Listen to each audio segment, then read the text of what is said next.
What's going on, everybody? I'm Matt Harmon. Welcome to the Yahoo Fantasy Forecast, and it is a hell of a day to talk ball. Week 8's Sunday slate is in the books. We've got Chris Allen. We've got the full recap show coming at you here in just a moment. But before we get into that, we do have to talk through Sunday Night Football. Aaron Rodgers' revenge game was spoiled, even though he didn't want to call it a revenge game. Packers 35, Steelers 25. And oh, baby, we got a lot to talk about this Green Bay Packers offense. I was fired up watching this unit in this game. Number one, let's just get this out of the way. And we're going to do this several times during the show here today, adjusting for opponent. Yes, I do want to celebrate the Tucker Kraft breakout game in terms of him being literally the best tight end in fantasy football. We'll get into that. Guess we could call it a breakthrough game, maybe to an even higher high than where he's operated at so far. We'll get to that in a second. We do have to just do the opponent adjusting thing here.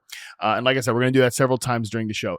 This Steelers defense is a complete nightmare, guys. And I feel like I've said this every single week on the show. And I tweeted this out during the game. I was like, man, every week there's at least one guy the Steelers just have zero answers for. And today it's Tucker Kraft's turn. Ian Hartitz quickly follows that up as we were just showing it on the screen there. The just big games that this Steelers defense has allowed to players every single week. So like I said, Tucker Kraft leads the way, 7 catches, 143 yards, 2 touchdowns. Jamar Chase banged him last week. Both Justin Jefferson and Jordan Addison went off for over 100 yards against this team. Jackson Smith-Njigba, 103 yards. His teammate Cooper Kupp, 90 yards in that game as well. And I saw Ian point out that Cooper Kupp's averaging 34 receiving yards in every other game this year, except when he got 90 yards against the Steelers defense. T. Higgins, 96 and a touch. Garrett Wilson, 90 yards. It's every single week somebody is smashing this Steelers defense, and today it was Tucker Kraft's turn. So we do have to adjust for the opponent here. By the way, this is the most expensive defense in the NFL, by the way. They're $163 million American U.S. currency on this defense, and that's the product they're putting out every single week. Pretty bad stuff there for Pittsburgh. So, yes, it was a matchup that the Packers offense and their passing game in particular should have smashed. Well, they did smash it, and they smashed it to a high degree. Jordan Love at one point in this game had 20 straight completions, I believe tying a franchise record or coming close to it. I can't quite remember on the broadcast, but 20 straight completions in this game at one point for Jordan Love. And again, yes, it's a gettable secondary. They're old, they're slow. They try to play a bunch of man coverage. They don't disguise anything. It's easy for a well-coordinated offense and a good quarterback with receiving talent to pick a unit like Pittsburgh apart. That being said, I come out of this game and it's just a reminder that I think that when the Packers lean into their passing game, they can be such a dangerous unit. I think they're the type of team that should throw to win and run to close it out. Throw to gain the lead and then rely on Josh Jacobs and these guys to close the game out. And frankly, Josh Jacobs for the second straight week, I just think it's pretty obvious at this point that he is playing through an injury. That he's not 100% healthy. He has 13 carries for 33 yards, 2.5 yards per carry. He does bang in that rushing touchdown. So if you played him in fantasy, obviously you're going to take that. You're feeling pretty good. He now has 26 touchdowns in 25 games for the Green Bay Packers, does Josh Jacobs. However, I think it's inarguable that he's not 100% right now. And I think the team would tell you, yeah, he obviously is not 100% healthy right now because Emmanuel Wilson is the guy who, well, they're not going to tell you that, but their actions tell you that. Emmanuel Wilson's the guy who leads the way in terms of rushing yards, leads the team in rushing.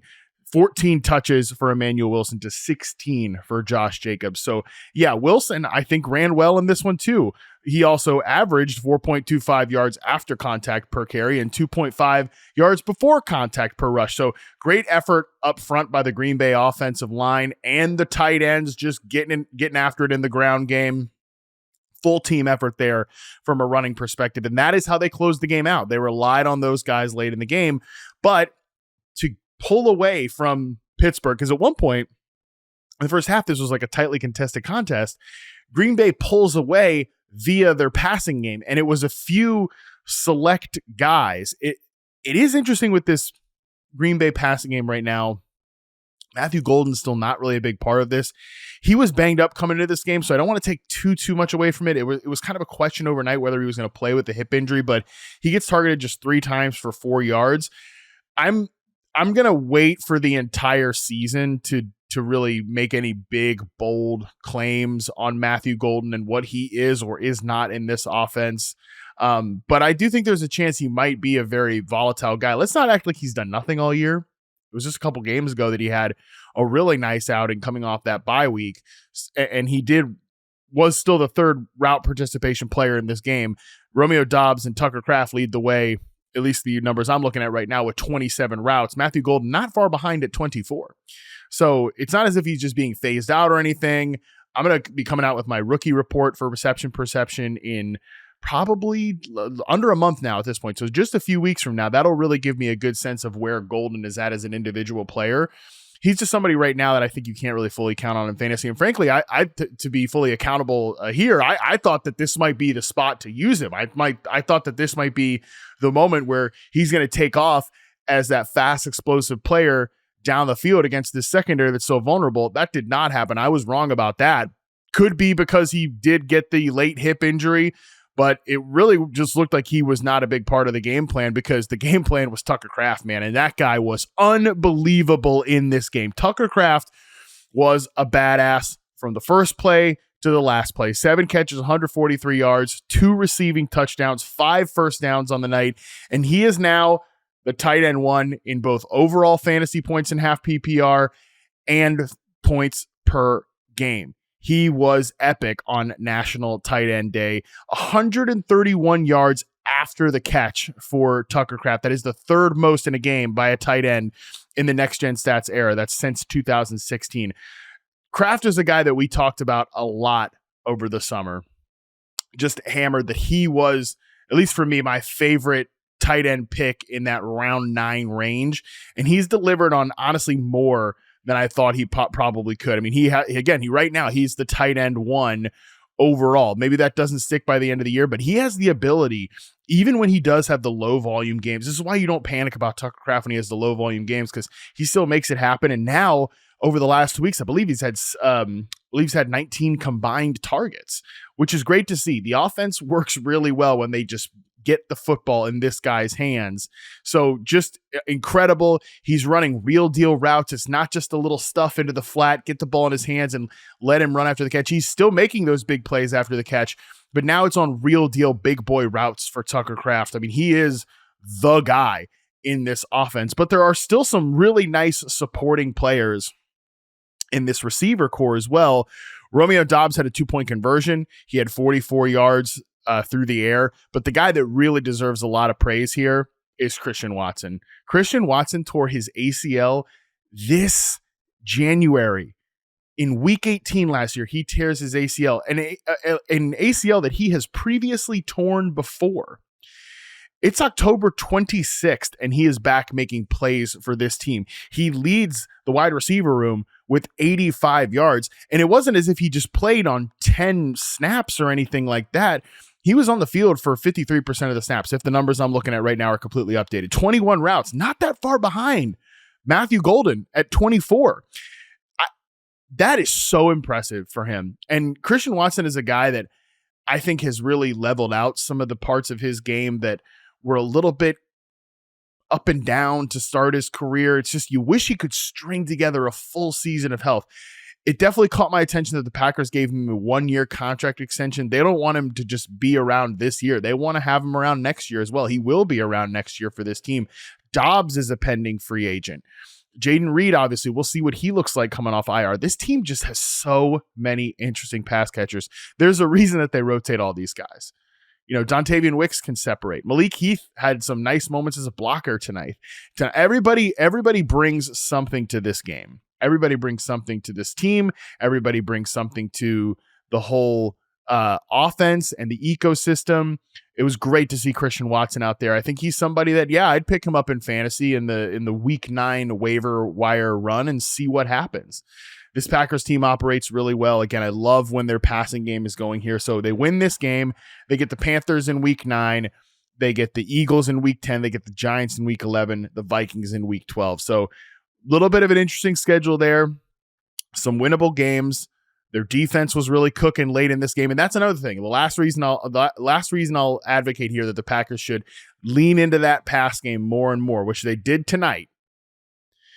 When they can get ahead with that aerial attack, they can make those big plays and they can sit on a lead. That's when you see Micah Parsons and these guys really go to work on the other side. That's when that pass rush can really come to life and overwhelm a team that just didn't have enough answers in their passing game to counter what was on the other side of the field. So let's use that moment to transition to the Pittsburgh Steelers here, which, I thought Rodgers once again had some moments where it's just, God, that guy can still really throw the hell out of the football. Not a big yardage total or a big touchdown total like we saw the game before against Cincinnati. Nevertheless, still some really nice throws in this one. I thought he made some plays on the move as well. That being said, when you can get him, kind of flushed in the pocket and he doesn't have a clear lane out of there, that's when he's going to take 3 sacks that just killed drives late in the game. That's tough. I don't know what to say. It's not a crippling issue for Pittsburgh's passing game.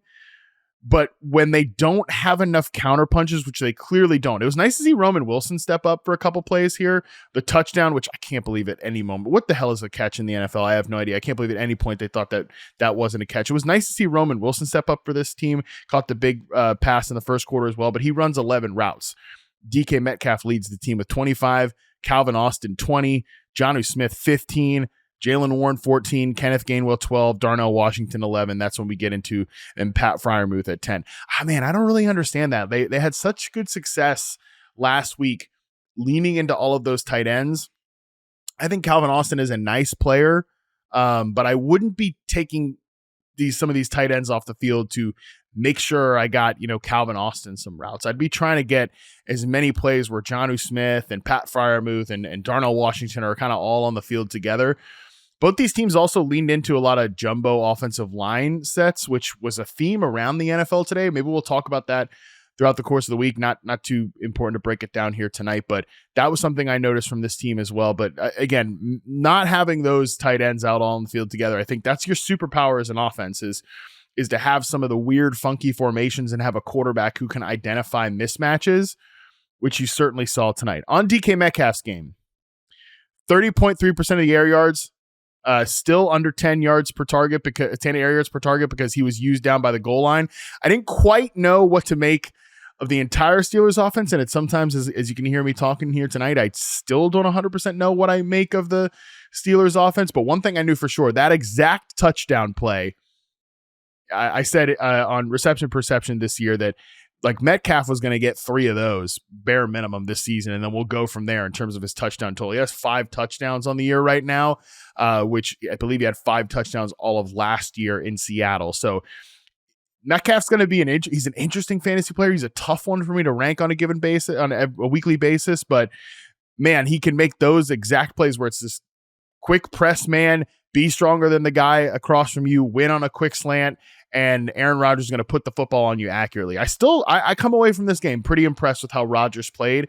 They just lack a little bit of firepower in terms of the Steelers offense, which I know that they've been rumored to be in the trade market for a wide receiver.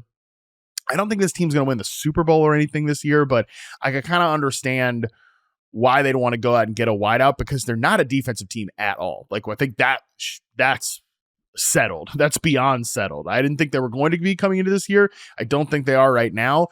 They need to lean into their offense more and more. They need to be the team that we saw against the Bengals on Thursday night. They didn't win that game, obviously, but compete in high-scoring shootouts, because this team has not forced a turnover since the third quarter of Week 4, and I don't think they're going to. So it's a long road the rest of the season, but I feel like we kind of understand who the Pittsburgh Steelers are. Last team note for Pittsburgh here: Jalen Warren, 68.2% of the running back touches, just 15 on the night, but that's more than enough to keep him in that running back 2 range. Kenneth Gainwell fumbled late in the game as well, so maybe just pushing more work towards Jalen Warren. We didn't see anything, of course, from Caleb Johnson in this one.